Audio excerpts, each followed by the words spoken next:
Dollar के rates क्या हैं, गोल्ड के रेट्स क्या हैं, करंट इकोनॉमिक सिचुएशन क्या है, स्टेट बैंक का क्या स्टांस है हमारी करंट इकोनॉमिक हालात के ऊपर, और उसके बाद हम बात ये करेंगे कि रियल एस्टेट मार्केट इस पॉलिटिकल अनस्टेबिलिटी और पॉलिटिकल अनसर्टेनिटी की क्या इम्पैक्ट ले चुकी है और क्या इम्पैक्ट ले सकती है, और आइंदा आने वाले वक्त में आज से कोई 7-8 महीने या 2022 मजीद अब कैसा गुजरने वाला है।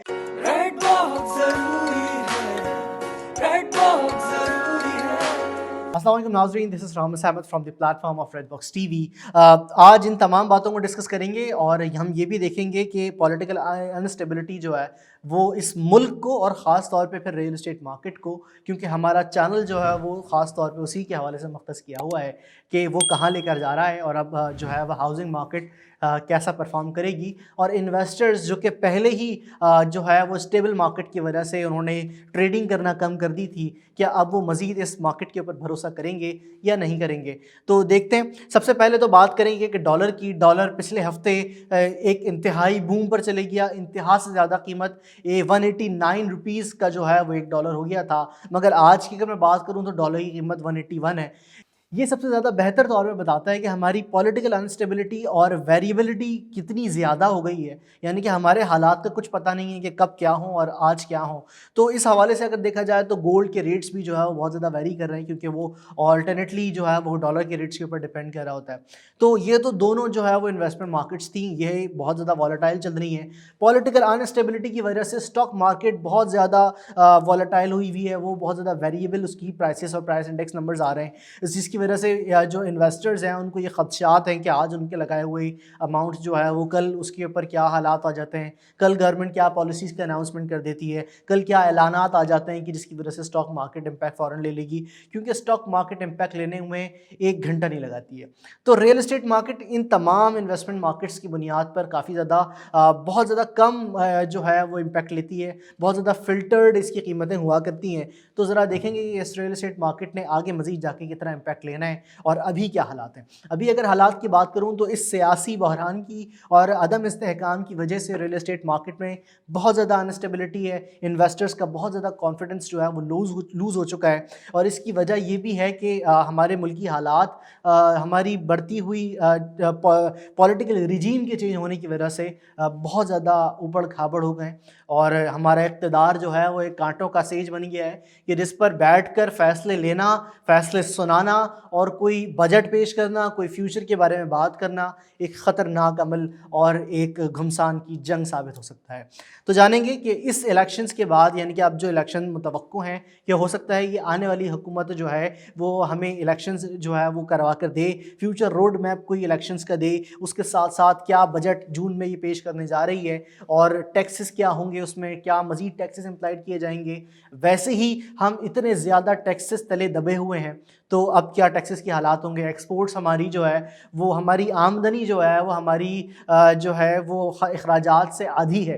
तो एक्सपोर्ट्स वैसे ही बहुत कम है, तो एक्सपोर्ट्स के हवाले से क्या मज़ीद लाहे अमल इख्तियार किया जा सकता है। चार्टर ऑफ डेवलपमेंट क्या है, ये सारी बातें वो मैं कर रहा हूँ आपसे कि जो कि वाज़ेह तौर पे ये बता रही हैं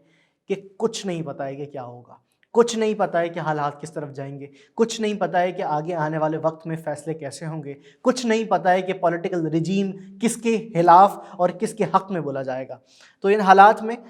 जब हमें ये भी नहीं पता है कि हमारी अवामी ताकत जो है वो किसके हक़ में खड़ी है और किसके ख़िलाफ़ बात करना चाह रही है, जब ये तमाम चीज़ें नहीं पता हैं, तो पॉलिटिकल अनस्टेबिलिटी और ये सारी जो सोशल अनरेस्ट है, ये पॉलिटिकल अनरेस्ट है, ये थ्रेट ऑफ रिवॉल्यूशन है, ये तमाम चीज़ें ड्राइव करता है एसेट की वैल्यूज़ को डाउन करने में। आपकी तमाम असासजात, उसकी कीमतें कम हो सकती हैं, और सबसे ज़्यादा ख़तरा जो इन्वेस्टर्स को लाहक होता है वो यही होता है कि राइजिंग अनसर्टेनिटी जो है वो प्रॉपर्टी की वैल्यूज़ को डाउन कर देती है या प्रॉपर्टी की वैल्यूज़ को स्टेबल कर देती है। अब वो इन्वेस्टर जो इस रियल एस्टेट मार्केट में शॉर्ट टर्म ट्रेडिंग करने के लिए आया था, कि आज उसने कुछ अमाउंट लगाई है और वो ये समझ रहा है उस अमाउंट से कि मज़ीद कुछ आने वाले वक्त में इसमें डेवलपमेंट्स होंगी और 8 महीने बाद, साल बाद, 2 साल बाद मैं इसको निकाल दूंगा और अपने पैसे खुले करूंगा और इसको लेके एंजॉय करूंगा, प्रॉफिट टेकिंग कर लूँगा, प्रॉफिट टेकिंग करने के बाद दोबारा री इन्वेस्ट करूँगा। शॉर्ट टर्म ट्रेडर जो है उसका मार्केट से ज़्यादा एतमाद उठता हुआ दिख रहा है। उसकी वजह ये भी है कि अनसर्टेनिटी जो है वो एक एडवर्सरी پوزیشن ہوتی ہے انویسٹمنٹس کے حوالے سے، ہائر رسک جو ہے وہ پریمیمز دیکھے جا رہے ہیں اس حالات میں، جس کی وجہ سے لوگ بہت زیادہ عدم اعتماد کا شکار ہیں، اور عدم اعتماد کی تحریکیں تو ویسے ہی جو ہے ہمارے ملک میں کامیاب ہو رہی ہیں۔ تو خطرے کی بات یہ کہ ملک کی یہ ہاؤسنگ مارکیٹ کدھر جائے گی، اب آپ کی انویسٹمنٹس جو کہ ہو رکھی ہیں وہ ان تمام باتوں سے کیا امپیکٹ لیں گی۔ سب سے پہلی بات آپ میری یہ سن لیجئے کہ اگر آپ نے انویسٹمنٹ کی ہے اور آپ انویسٹمنٹ اس طرح سے کی تھی آپ نے کہ آپ فیوچر میں جا کے اس جگہ پہ گھر بنائیں گے، آپ نے کوئی پلاٹ خرید کے رکھ دیا تھا اور آپ کا یہ امکان تھا کہ اب میں اس پہ جا کے گھر بناؤں گا اور مستقبل قریب میں جو ہے وہ یہاں پہ رہوں گا، تو آپ کو اس حالات سے کوئی فرق نہیں پڑنے والا۔ اگر آپ نے انویسٹمنٹ اس وجہ سے کی ہے کہ آپ انویسٹمنٹ سے کوئی جلدی ریٹرن آف انویسٹمنٹ حاصل نہیں کرنا چاہتے، آپ کے پاس ہولڈنگ پاور موجود ہے، آپ 3-4 سال آرام سے ویٹ کریں گے، آپ کے پاس پولیٹیکل سچویشن انسرٹینٹی آپ کو کوئی فرق نہیں دے گی۔ صرف وہ انویسٹر جو کہ شارٹ ٹرم کا انویسٹر ہے، جو کہ شارٹ ٹرم کا ٹریڈر ہے، جو کہ جلدی مارکیٹ میں ان اور آؤٹ لینا چاہتا ہے، جو کہ پرفیکٹ ٹائم آف انٹری اور ایگزٹس دیکھ رہا ہے، صرف وہ جو ہے وہ ابھی فی الحال بیک فٹ پہ جائے گا اور وہ جو ہے ابھی فی الحال فیصلے نہیں کرے گا، جس کی وجہ سے مارکیٹ میں جو زیادہ ٹریڈنگ ہوتی ہے شارٹ ٹرم انویسٹرز کی وہ سلو ہو جائے گی۔ مگر ایسا نہیں ہے کہ ہاؤسنگ سوسائٹیز کی قیمتیں کم ہو جائیں، ایسا نہیں ہے کہ ریئل اسٹیٹ مارکیٹ ڈاؤن ہو جائے، ایسا نہیں ہے کہ ڈاؤن ورڈ کریکشن دیکھنے کو مل جائے بہت زیادہ، ایسا نہیں ہے کہ جو لوگ ہیں وہ گھر خریدنا کم کر دیں۔ روٹی کپڑا مکان انسان کی بنیادی ضرورتوں میں سے ایک ہیں، لوگ گھر خریدنا اور ایسی انویسٹمنٹس کرنا کبھی ختم نہیں کرتے اور کبھی کبھی ختم کریں گے بھی نہیں، چاہے جو بھی حالات ہو جائیں، ایک بنیادی ضرورت کو کبھی نہیں چھوڑا جا سکتا۔ تو اس حالات میں جب ہاؤسنگ شارٹیجز آلریڈی موجود ہیں، جب انکریز ڈیمانڈ آلریڈی موجود ہے، جب بیٹر لائف اسٹائل کے لیے آپ آلریڈی محنت کر رہے ہیں، آپ اپنی لائف اسٹائل کو بہتر بنانے کی کوششیں کر رہے ہیں، جب ڈیولپمنٹس کے حوالے سے آپ یہ دیکھ رہے ہیں کہ مزید ڈیولپمنٹس ہوں گی، روڈز بنیں گے، برجز بنیں گے، ہاسپٹلز بنیں گے، پارکس بنیں گے، آپ یہ دیکھ رہے ہیں کہ گورنمنٹ ایمنسٹیز لانچ کرے گی، آئندہ آنے والے بجٹ میں لانچ کرے گی یا اس کے بعد الیکشنز کی بات کرے، مگر وہ وعدے ضرور کرے گی اور اس کو نبھانے کے لیے کچھ حد تک امپلیمنٹیشن بھی کرے گی، جیسے کہ ہماری پچھلی گورنمنٹ نے بھی کیا، ہاؤسنگ لونز پرووائڈ کیے، وہ تمام چیزیں ہوئیں۔ تو یہ تمام باتیں آپ کو بہت زیادہ ڈرائیں گی،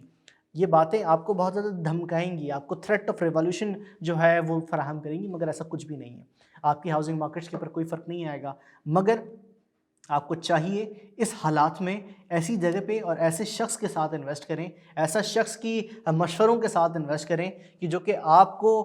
بہتر مشورے دے سکتا ہو اور اس کی گہری نگاہ ہو، اس کی گہری نگاہ مارکیٹ پر بھی ہو اور حالات پر بھی ہو، اس کی گہری نگاہ جو ہے وہ سچویشن کے اوپر ہو، تاکہ وہ آپ کو ایک اچھے مشورے دے سکے۔ ہماری جانب سے اس تمام باتوں کو کرنے کا مقصد یہی تھا کہ ہم آپ کو آگاہ کر سکیں کہ حالات کیا ہیں اور حالات کیا ہو سکتے ہیں۔ مزید 7 سے 8 مہینے اس ملک کے لیے فیصلہ کن ثابت ہو سکتے ہیں۔ اللہ نے کے بعد